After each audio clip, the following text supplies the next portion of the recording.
Hi friends, ഇന്നത്തെ വീഡിയോയിൽ നമ്മൾ നോക്കുന്നത് എങ്ങനെയാണ് വീട്ടിൽ ബിസ്ക്കറ്റ് തയ്യാറാക്കാം എന്നുള്ളതാണ്. ഹെൽത്തി ബിസ്ക്കറ്റ് ആണ് ഇവിടെ നമ്മൾ തയ്യാറാക്കാൻ പോകുന്നത്. അതിനായി നമുക്ക് വേണ്ടത് നെയ്യാണ്, പിന്നെ ആട്ട, കപ്പലണ്ടി, അവില്, ഹോർലിക്സ് ഓപ്ഷനിലാണ് ഹോർലിക്സ്. ഇനി നമുക്ക് ഈ പച്ചക്കപ്പലണ്ടിയും അവില് നമുക്കൊന്ന് റോസ്റ്റ് ചെയ്തെടുക്കണം. പച്ചക്കപ്പലണ്ടി റോസ്റ്റ് ചെയ്ത് തൊലിയൊക്കെ റിമൂവ് ചെയ്ത് വെച്ചിരിക്കുന്നതാണ്. പിന്നെ അവില് റോസ്റ്റ് ചെയ്ത് വെച്ചിരിക്കുന്നതാണ്. ഇനി നമുക്കിത് ഒരു ജാറിൽ വെച്ചിട്ട് നന്നായി പൊടിച്ചെടുക്കാണ്ട് അവില്. ഇപ്പോൾ ഇവിടെ അവിലൊക്കെ നന്നായി നല്ല രീതിയിൽ പൊടിച്ചിട്ടുണ്ട്. ഇനി നമുക്ക് കപ്പലണ്ടിയാണ് ഇനി പൊടിച്ചെടുക്കാനുള്ള. നമ്മൾ കപ്പലണ്ടി പൊടിച്ചിട്ടാണ് പീനട്ട് ബട്ടർ തയ്യാറാക്കുന്നത്, നല്ലതുപോലെ അരച്ചിട്ട്. ഇനിയിപ്പോൾ നമ്മൾ കപ്പലണ്ടി ഇനി പീനട്ട് ബട്ടറാക്കി എടുക്കാൻ പോവുകയാണ്. ഇവിടെ ഇപ്പോൾ നല്ലതുപോലെ അടിച്ചപ്പോൾ പീനട്ട് ബട്ടറായി തയ്യാറായിരിക്കുകയാണ്. പീനട്ട് ബട്ടറിൻ്റെ ഒരു വീഡിയോ നമ്മൾ ഓൾറെഡി ചെയ്തിട്ടുണ്ട്.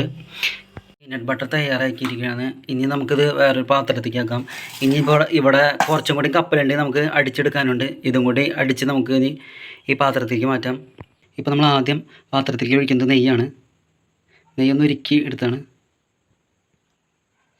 ഇനി നമ്മൾ മാറ്റി വെച്ചിട്ടുണ്ടായിരുന്ന പീനട്ട് ബട്ടർ നമ്മൾ ഇതിലേക്ക് ചേർക്കുകയാണ്.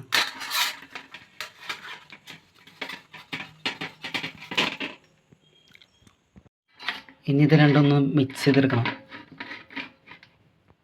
ഇപ്പോൾ നല്ലതുപോലെ നമ്മുടെ നെയ്യും പീനട്ട് ബട്ടറും ഒരുവിധം നല്ല രീതിയിൽ മിക്സ് ആയിട്ടുണ്ട്. ഇനി നമുക്ക് ഇതിലേക്ക് ചേർക്കേണ്ട ഐറ്റംസ് നോക്കാം. ഇപ്പോൾ നമ്മളിനി അവിലും ഗോതമ്പ് പൊടിയാണ് മിക്സ് ചെയ്യാൻ പോകുന്നത്. പിന്നെ ഹോർലിക്സ് പീനട്ട് ബട്ടറിൽ ചേർക്കുക ബെറ്റർ ഓപ്ഷൻ തോന്നുന്നു. ഇപ്പോൾ ഹോർലിക്സ് പീനട്ട് ബട്ടറിൽ ചേർക്കുകയാണ്. അപ്പോൾ ഇതായിട്ട് വേഗം മിക്സ് ആയിക്കോളും. മറ്റെന്താ വെച്ചാൽ കുഴയ്ക്കുമ്പോൾ നമ്മുടെ കയ്യിലോട്ടുള്ളൂ. ഇതിലത്തെ മധുരമൊക്കെ കാരണം, ഹോർലിക്സിലത്തെ മധുരമൊക്കെ കാരണം ചിലപ്പോൾ കയ്യിലൊട്ടും. നമ്മൾ 2 പാക്കറ്റ് ഹോർലിക്സ് ഇതിലിട്ടു. ഇതൊന്ന് മിക്സ് ആക്കാം. പിന്നെ അതോടൊപ്പം തന്നെ ഈ ഗോതമ്പ് പൊടിയും അവര് നമുക്കൊന്ന് മിക്സ് ആക്കാണ്ട്. ഇനി നമുക്കിതിൽ ഇത് ചേർക്കാം. പീനട്ട് ബട്ടറിൽ നമുക്കത് ചേർക്കാം. എന്നിട്ടൊന്ന് കുഴയ്ക്കണം. നല്ല രീതിയിലൊന്ന് കുഴച്ചൊന്ന് എടുക്കാനുണ്ട്. ഇപ്പോൾ ഇതാ നല്ല രീതിയിൽ ഇപ്പോൾ നമ്മൾ കുഴച്ചെടുത്തിട്ടുണ്ട്. ഇനി നമുക്കിത് ബിസ്ക്കറ്റ് പരുവത്തിലാക്കാം.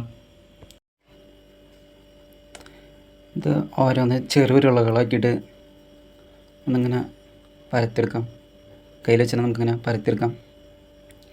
ഇപ്പോൾ നമ്മൾ കയ്യിൽ വെച്ചിട്ട് ഒരുവിധം എല്ലാം പരത്തിയെടുത്തിട്ടുണ്ട്. ഇനി കുറച്ച് മാവുണ്ട്. നമുക്ക് ഇപ്പോൾ പരത്തിയത് ഉണ്ടാക്കി വെക്കാം. ഇപ്പോൾ നമ്മൾ ഇഡ്ഡലി ചെമ്പാണ് എടുത്തിരിക്കുന്നത്. നമ്മളിപ്പോൾ ആവിയിലാണ് ഇത് സെറ്റ് ചെയ്യാൻ പോകുന്നത്. അപ്പോൾ നമ്മൾ ഇഡ്ഡലി പാത്രത്തിൻ്റെ മുകളിൽ ഒരു ഇല വെച്ച് കൊടുക്കുന്നുണ്ട്. ഇനി നമ്മൾ സെറ്റ് ചെയ്ത ഐറ്റംസൊക്കെ നമ്മൾ ഇപ്പോൾ നമ്മൾ ഒരുവിധം എല്ലാം വെച്ചിട്ടുണ്ട്. ഈ ഇല വെച്ചത് എന്താ വെച്ചാൽ ഇത് ഒട്ടി പിടിക്കാതിരിക്കാൻ വേണ്ടി വെച്ചതാണ്. ഇനി നമുക്ക് ഇത് ചെമ്പിലേക്ക് ഇറക്കി വയ്ക്കാം. ഓവണുള്ളവർക്ക് ഒന്നും കൂടി എളുപ്പമായിരിക്കും. നമുക്ക് ഓവണും കാര്യങ്ങളൊന്നുമില്ല. ഇനി ഇതൊരു 20 മിനിറ്റോളം നമുക്കൊന്ന് വെയിറ്റ് ചെയ്യണം. അതിനായി നമുക്കിനി അടച്ചു വയ്ക്കാം.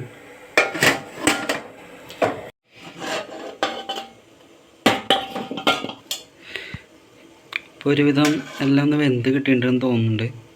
നമുക്ക് ഓരോന്നായിട്ട് എടുക്കാം.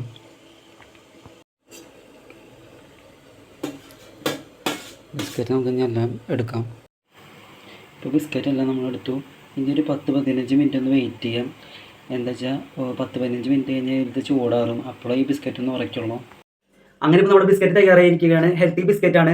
സാധാരണ ബിസ്ക്കറ്റ് ഉണ്ടാക്കുന്നതിനെക്കാട്ടും ഒരു വ്യത്യസ്ത രീതിയിലാണ് നമ്മൾ ബിസ്ക്കറ്റ് തയ്യാറാക്കിയിരിക്കുന്നത്. ഇതിൽ മൈദ ചേർത്തിട്ടില്ല, പിന്നെ അതുപോലെ തന്നെ ഷുഗർ ഐറ്റംസ് ചേർത്തിട്ടില്ല, പിന്നെ ഓയിലില്ല. ഹെൽത്തി ബിസ്ക്കറ്റാണ് ഇത്. അപ്പോൾ എല്ലാവരും ഇതേപോലെ തന്നെ ട്രൈ ചെയ്യുക. ഇനി പുതിയൊരു വീഡിയോയിലൂടെ നമുക്കിനി കാണാം. ബൈ.